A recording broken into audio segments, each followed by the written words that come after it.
Hey, okay, first of all, I'm gonna take this as a part of the collective energy too. I have been recording in this corner, no problem. Didn't think nothing of my little background. But child, let me go ahead and get you situated. Ooh. So you're not just staring at the back of my Telfar bag, but the front of that thing. Okay. Whatever, child. I have not worn that in so long. It was the first Telfar bag I ever bought for myself, and it's scuffed up and scratched up, and I just love it because guess what? It reminds me of a time when I said, this is what I want, and I rarely see that color. So thank you, Spirit, for whatever messages that is included for it. I'm not really sure why, but hey, hi, and hello. My name is Jerusalem Truth. I am an artist, tarot reader, woo lady, and hoodoo baby, and I'd love to give you a very personal welcome to this here YouTube channel, Temperance Apothecary.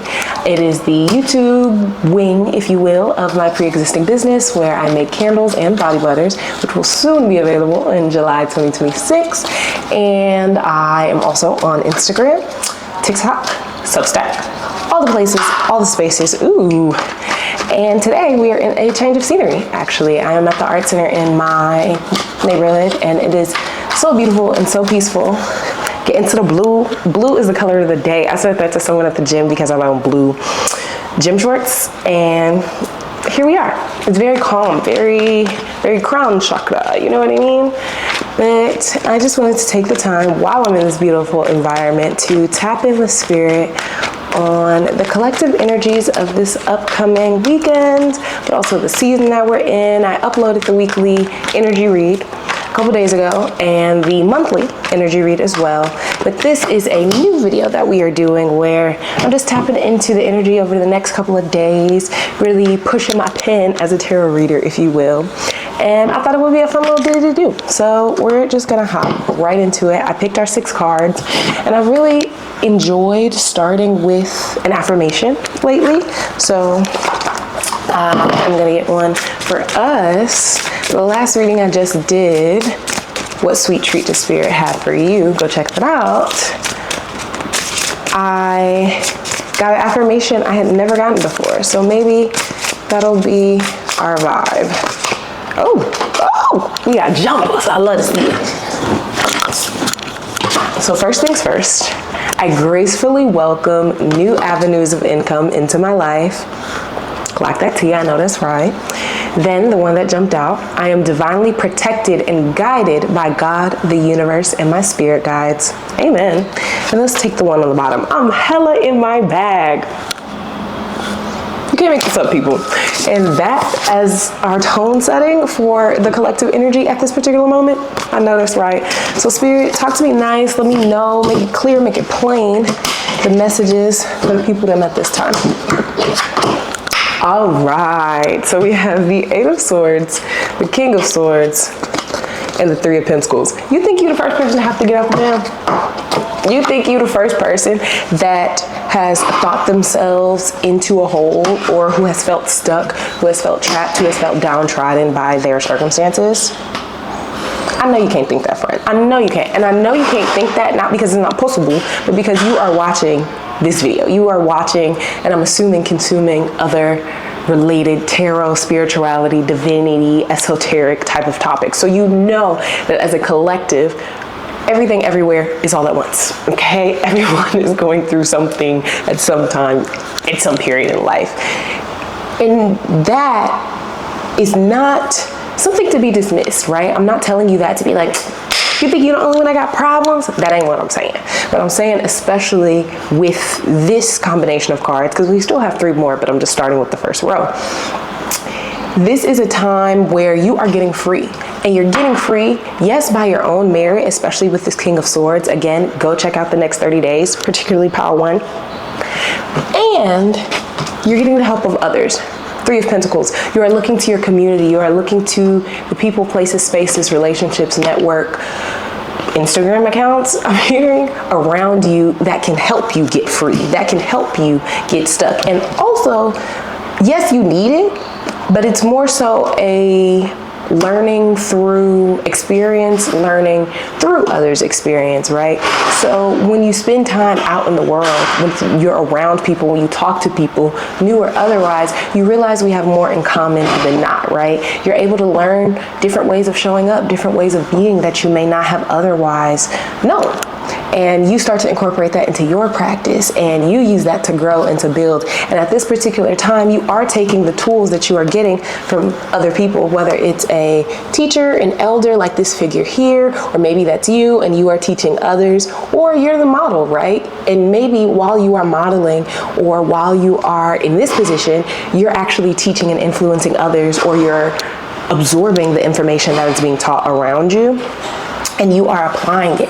And I mean religiously, I wanted to say precisely, but you are applying it very methodically, very logically. You're going about it from a logistical standpoint, and as such, you're growing your garden, all right? We have the Nine of Pentacles and the Ace of Cups, which is so, so beautiful. As you are working on your garden, as you are working on growing your green thumb, right? Not just, okay, yes, I want to grow and bear fruit, but as you pour into your skills as the gardener, as the cultivator, as the manifester, as the worker, and the different versions of yourself, as you are gracefully welcoming new avenues of income into your life, confirmation boat, especially with this Ace of Cups, child. The money is coming, all right? The opportunity is coming. The connection, the emotional depth, the relationship is coming. No questions asked. And it's coming as you are, yes, focusing on your own garden.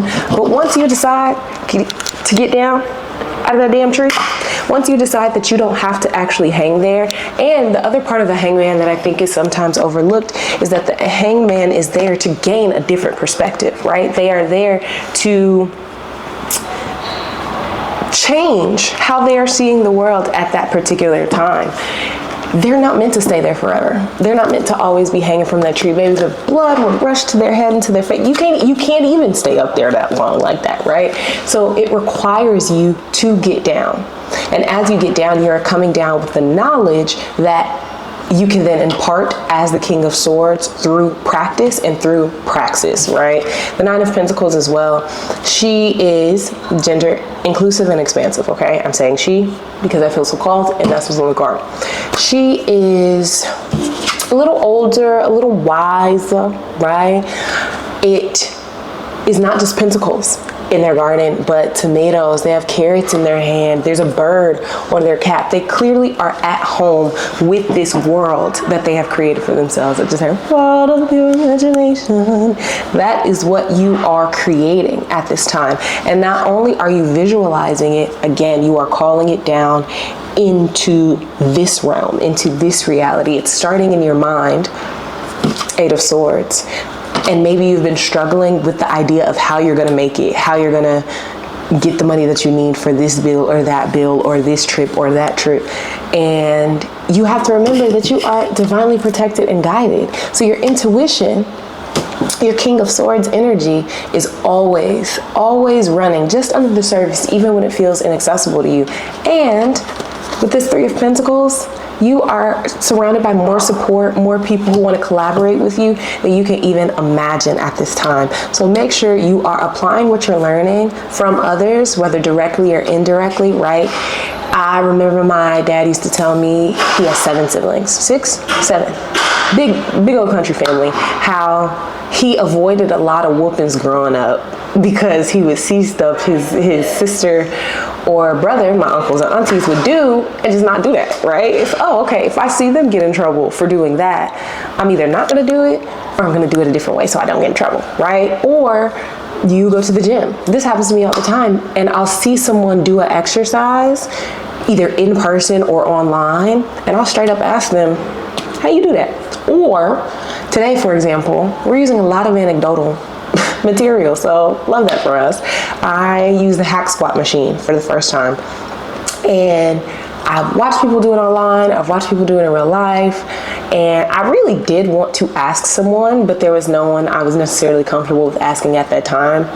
But I just trusted that I had seen enough people do it, and I was safe enough and could trust myself to get out of the jam if I needed to, which I did have to bail out on one of my lifts because it was a little too heavy. But having that security as the Nine of Pentacles, because I know I've put at this point years into the gym, I could trust that I was going to show up how I needed to.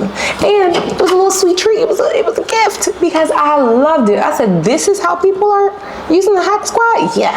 I'm going to be over here. Why am I over there squatting the bar when I can be, you know, when I can really focus and lock in on my quads or whatever. So taking that as an example, it is more fruitful than you could even think to observe and pay attention to how people go about their business and how people are choosing to live their lives.